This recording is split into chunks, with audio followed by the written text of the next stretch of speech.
Malam ini, aku akan menceritakan pengalamanku ketika aku masih duduk di kelas 10.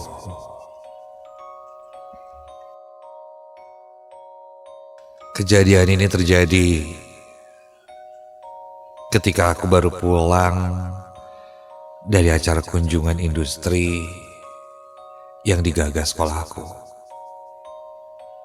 Dan ini adalah pengalaman yang tidak akan pernah aku lupakan seumur hidupku.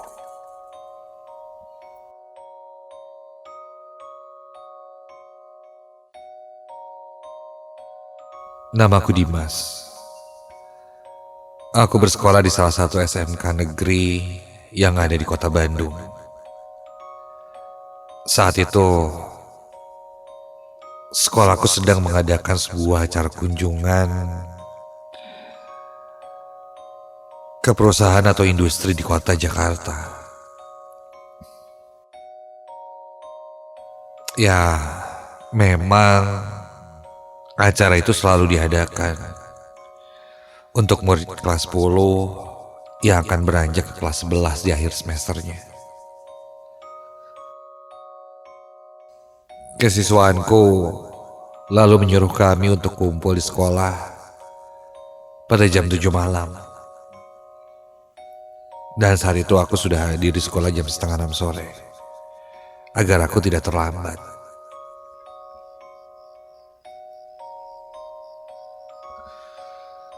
Aku lalu menemui teman-temanku dan mengobrol dengan mereka, membahas apa saja yang mungkin akan kita lakukan ke depan.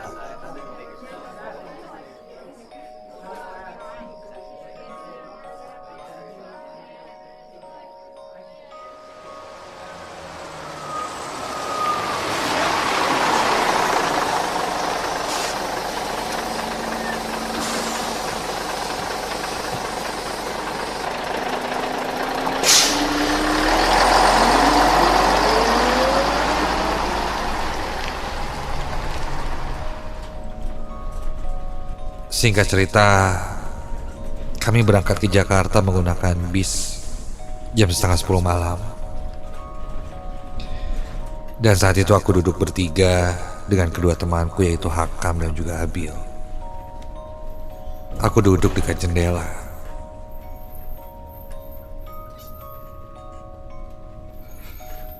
Suasana perjalanan ke Jakarta saat itu terasa sunyi. Karena ketika aku sadar, semua murid yang ada di dalam bis semuanya tertidur. Sampai aku terbangun dari tidurku.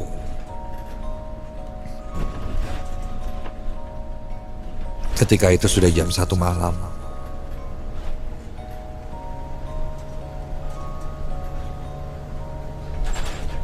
Aku lihat keluar jendela.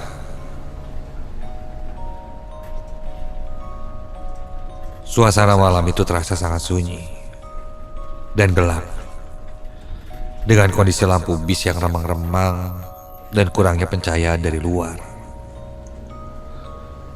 membuat suasana di dalam bis itu terasa seperti di film horor.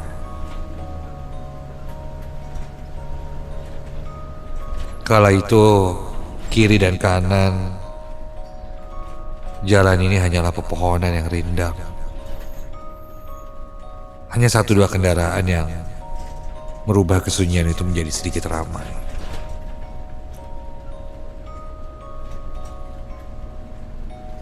Ketika bis sedang berhenti karena macet,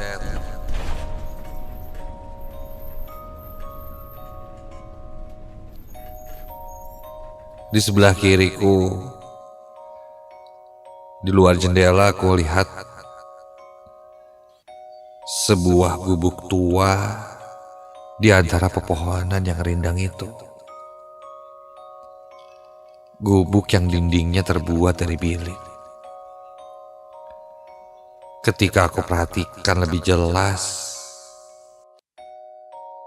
di depan gubuk itu duduk seseorang yang sedang tertunduk seperti kelelahan. Dari perawakannya, itu seorang kakek-kakek. Badannya kurus, rambutnya putih, penuh uban, dengan cangkul yang ada di sampingnya. Kakek itu menggunakan belangkon di kepalanya.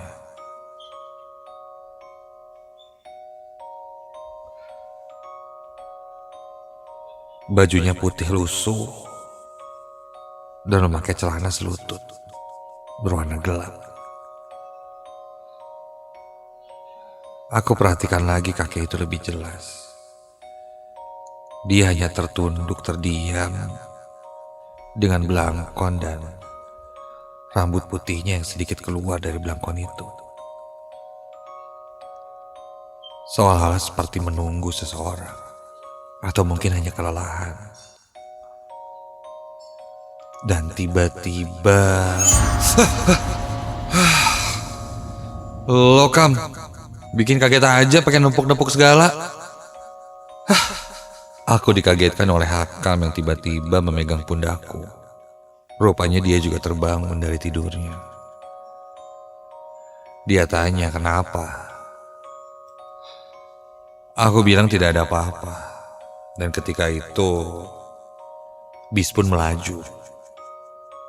Ketika aku lihat lagi ke belakang, gubuk itu sudah terhalang oleh pohon-pohon yang berada di sebelahnya.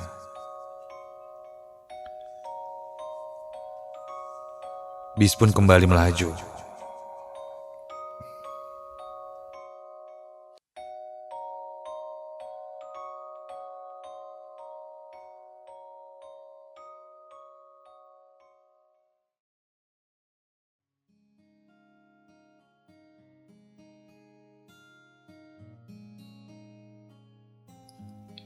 Singkat cerita, setelah kami sampai di Jakarta,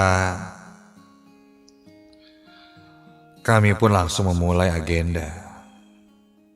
Melakukan kunjungan industri di pagi hari. Semua berjalan menyenangkan. Selesai kunjungan industri, kita juga berjalan-jalan ke tempat rekreasi.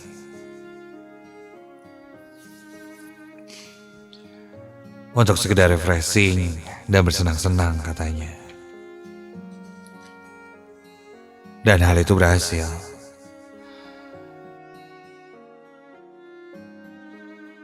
Perjalanan itu terasa sangat menyenangkan.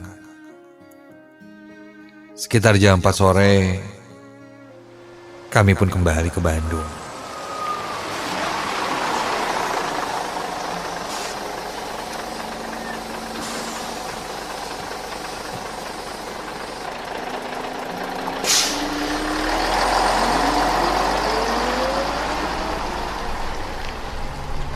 Semuanya berjalan sesuai rencana. Hanya saja kemacetan yang terjadi memang agak sedikit membuat trip ini terasa sangat lama. Hingga akhirnya kami pun sampai di Bandung sekitar jam 2 pagi.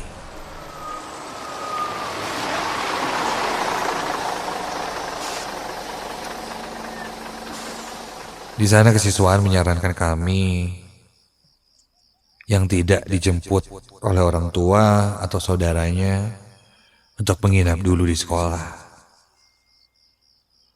Karena sudah terlarut-larut katanya.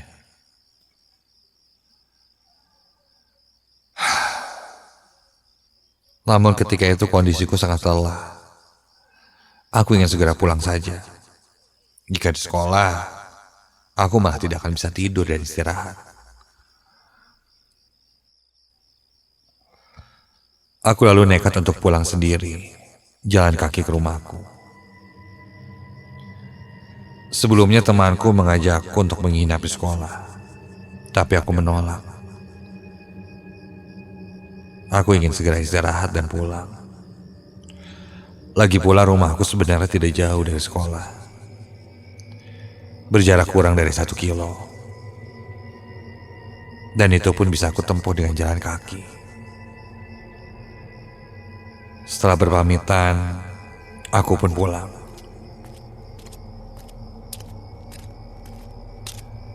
Jalanan terasa sangat sepi dan gelap malam itu. Tidak ada satupun kendaraan yang lewat. Saat aku berjalan di sepanjang jalan, aku pun tidak lihat ada orang lagi yang berjalan. Aku benar-benar sendirian.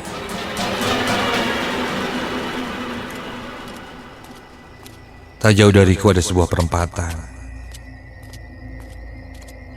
di mana di sana ada jalan yang di depannya ada sebuah gapura dengan patung macan di atasnya.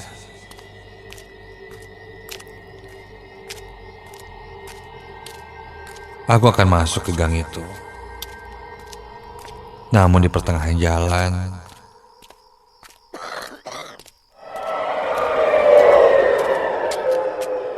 langkahku sempat terhenti sejenak ketika mendengar suara ada yang batuk.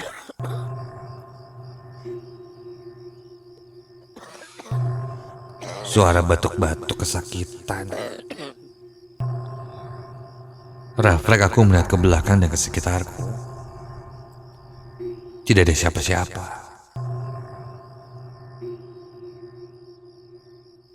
Aku melangkah lagi. Suara batuk itu seakan lebih mendekat. Semakin dekat denganku.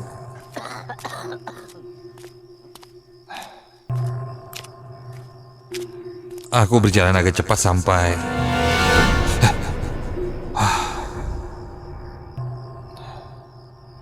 aku menghentikan langkahku kembali ketika samar dari kejauhan lampu yang temaram itu. Aku melihat seseorang yang sedang duduk di dekat gapura.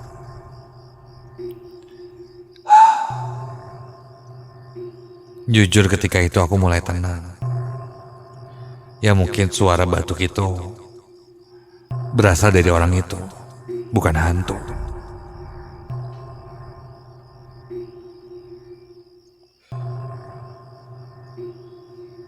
Namun aku juga sedikit ragu.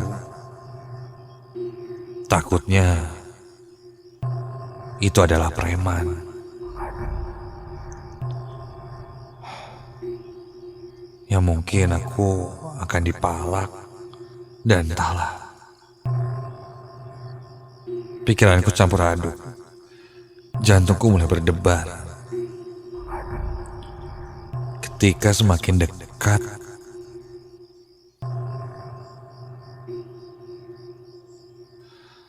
orang itu mulai terlihat jelas.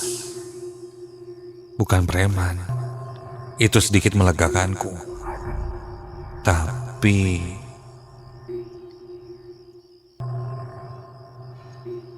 yang kulihat sedang duduk di gapura itu adalah seorang kakek-kakek yang... Astaga!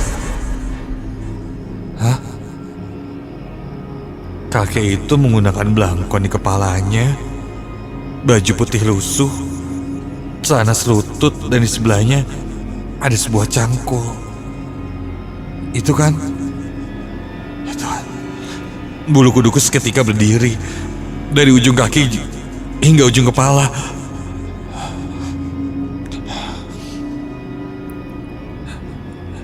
Itu kan sosok yang kulihat di gubuk tua ketika aku berangkat ke Jakarta. Iya, jelas, persis. Itu sosok kakek yang sama. Badanku benar-benar kaku kali ini. Aku tidak bisa bergerak dan melakukan apa-apa. Tubuhku seakan membeku ketika melihat sosok kakek itu. Dan tiba-tiba seakan sadar, sosok kakek itu mulai menengadahkan kepalanya melihat ke arahku. Dan ketika kulihat wajahnya, mata kakek itu benar-benar kosong. Iya, kakek itu tidak mempunyai bola mata. Wajahnya benar-benar pucat, membiru, dan mulutnya menyeringai ke arahku. Kakek itu lalu membungkuk, mengeluarkan suara seakan sedang meraung kesakitan. Aku ingin berteriak saat itu, tapi mulutku seakan terkunci. Aku coba berdoa di dalam hati. Dan tiba-tiba saja, kakek yang tadinya membungkuk, kini merebahkan badannya di jalan dan dia merangkak dengan cepat mengejarku. Aku pun langsung lari sekuat tenaga saat itu.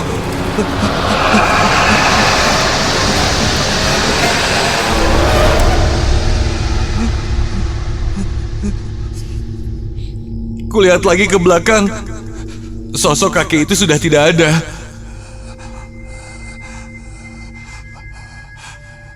Dan ketika kulihat lagi ke depan,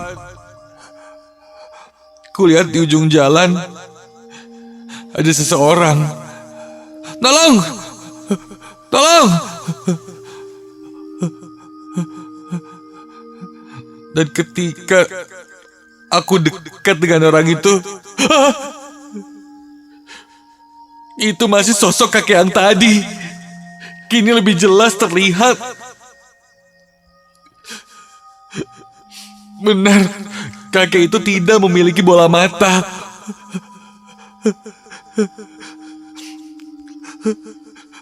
Bagian matanya cekung ke dalam berwarna gelap. Mulutnya menganga dan terus meraung kesakitan. Tanpa pikir panjang, aku langsung berlari sekuat tenaga, menjauh sejauh-jauhnya, hingga tibalah aku di sekitaran Taman Cilaki. Kulihat di sana ada beberapa pedagang yang sedang beres-beres. Mereka lalu bertanya kenapa. Karena aku berlari terburu-buru dan seperti sedang ketakutan. Singkat aku cerita bahwa aku melihat satu sosok yang menyeramkan. Mereka semua lalu menenangkanku, dan salah satunya mengantarkanku pulang ke rumah.